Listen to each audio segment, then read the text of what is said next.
As Ukraine endures an escalating bombardment from Russia, many are fleeing to neighboring countries, others are seeking shelter deep underground.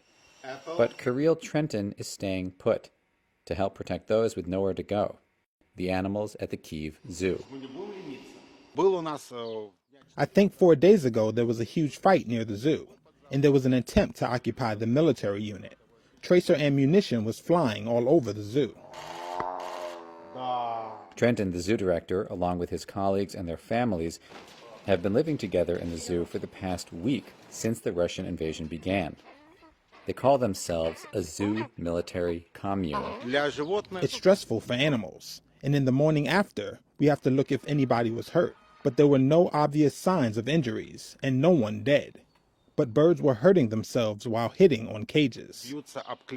Trenton says the zoo houses 200 species and nearly 4,000 animals.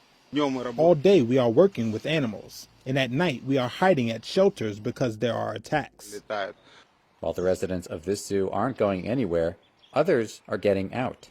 A Polish zoo official said a truck carrying 6 lions, 6 tigers, 2 caracals, and an African wild dog from a sanctuary east of Kyiv reached Poland on Thursday after a 2-day drive to escape the Russian invasion.